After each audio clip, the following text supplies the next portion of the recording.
dengan NIM 4201023006. Saya Wadah Simawati dengan NIM 4201023043. Dan saya Wadah Febrianti dengan NIM 4201023046. Kami mahasiswa dari ITS Buton dengan program studi S1 Keperawatan. Dalam hal ini akan membahas materi tentang tugas dan wewenang perawat. Pembuatan video ini bertujuan untuk memenuhi dan menyelesaikan tugas mata kuliah Etika dan Hukum Keperawatan dengan Bapak dosen pengampu, Bapak Claudius Wardin, S.Nurse. Materinya yaitu tugas dan wewenang perawat. Pada poin pertama yaitu definisi. Kewenangan adalah hak dan kekuasaan untuk bertindak. Menurut Kamus Besar Bahasa Indonesia, kewenangan adalah kekuasaan untuk membuat keputusan, memerintah, dan melimpahkan tanggung jawab kepada orang lain. Kewenangan perawat itu terkait dengan sistem regulasi dan praktik keperawatan yang telah diputuskan oleh pemerintah Republik Indonesia, termasuk keputusan Menteri Kesehatan yang pada operasionalisasinya akan dijabarkan oleh organisasi profesi PTNI. Dengan demikian, kompetensi dan kewenangan perawat adalah memberikan asuhan keperawatan sesuai dengan sistem regulasi yang telah disahkan. Poin kedua yaitu tugas dan wewenang perawat serta sumber kewenangan perawat. Berdasarkan pasal 29 ayat 1 Undang-Undang Nomor 38 Tahun 2014 tentang keperawatan, tugas perawat itu adalah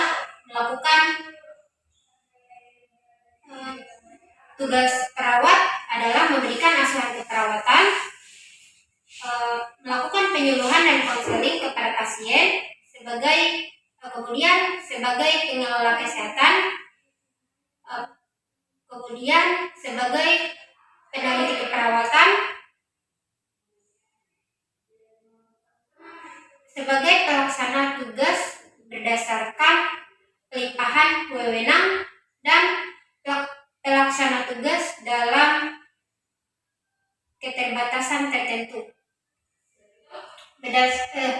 Berdasarkan pasal 30 ayat 1, tugas perawat itu adalah melakukan pengkajian secara biolistik, melakukan diagnosis keperawatan, merencanakan tindakan keperawatan, melaksanakan tindakan keperawatan, mengevaluasi hasil tindakan keperawatan, melakukan rujukan, kemudian melakukan tindakan gawat darurat yang sesuai dengan kompetensi, kemudian melakukan asuhan keperawatan dan berkolaborasi dengan dokter, melakukan penyuluhan kesehatan dan konseling, serta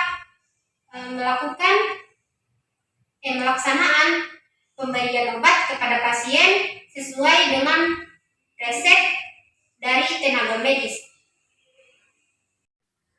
Baik, di sini teman-teman kita lanjut pada poin ketiga yaitu pola hubungan kerja perawat. Nah, pola hubungan kerja perawat ini dibagi menjadi 4. Yang pertama itu ada hubungan kerja perawat dengan pasien atau klien.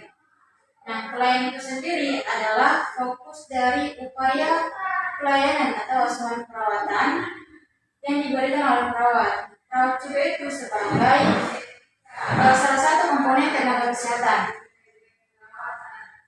Perawat mempunyai hak atau kewajiban untuk melaksanakan asuhan perawatan secara atau seoptimal mungkin dengan pendekatan biopsikososio spiritual dan kultural sesuai dengan kebutuhan pasien. Yang kedua ada hubungan kerja perawat dengan sejawat.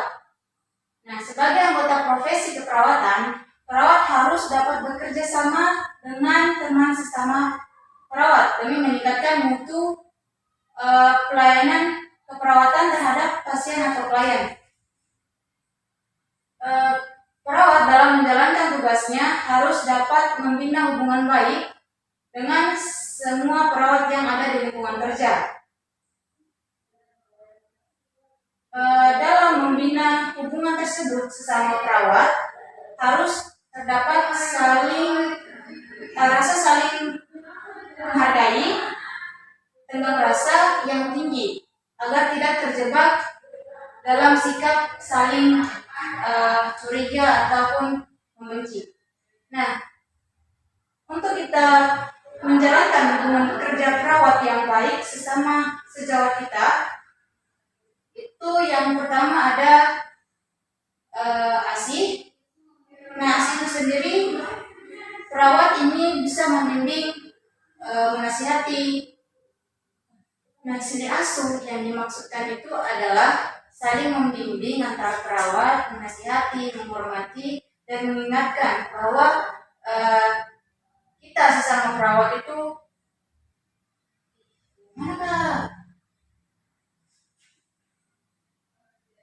yang pertama ada sili asuh. Nah, sili asuh ini yang dimaksudkan adalah kita sesama perawat itu harus saling membimbing, menasihati, menghormati, dan mengingatkan bila terjadi kesalahan pada rekan kerja kita. Yang kedua itu ada ASI. Kita sesama perawat itu harus saling menghargai atau saling mengasihi. Gitu. Yang ketiga itu ada sili. Yang ketiga itu ada sili asah. Nah, jadi jika perawat memiliki ilmu yang tinggi, bisa mengajarkan kepada perawat-perawat yang ilmunya itu kalau boleh dibilang masih kurang, dia bisa mengajarkan kita kembali tanpa pamrih. Itu saja. Selanjutnya akan dibahas oleh Riyati. Baik, selanjutnya kita akan membahas hubungan kerja perawat dengan profesi lainnya yang terkait. Dalam melaksanakan tugasnya, seorang perawat tidak dapat bekerja tanpa adanya kolaborasi dengan profesi lain. Profesi yang dimaksud itu seperti dokter, ahli gizi, tenaga laboratorium, tenaga ronsen, dan sebagainya. Jika ditanya kenapa harus ada kolaborasi, karena dengan adanya kolaborasi ini kita dapat memastikan bahwa semua yang dibutuhkan oleh pasien itu terpenuhi, mulai dari diagnosa pasien, pengobatannya, perawatannya, hingga rehabilitasinya. Contoh, hubungan perawat dengan dokter.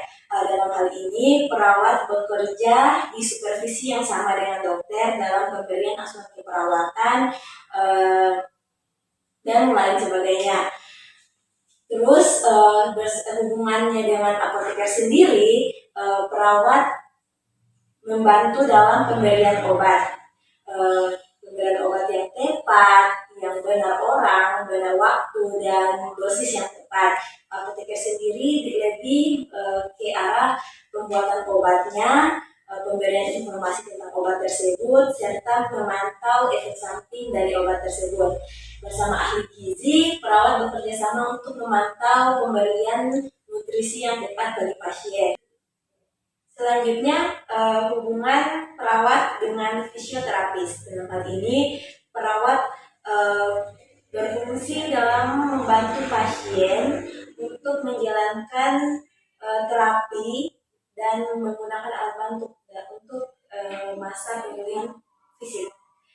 Selanjutnya, poin keempat yaitu hubungan kerja perawat dengan institusi tempat perawat bekerja.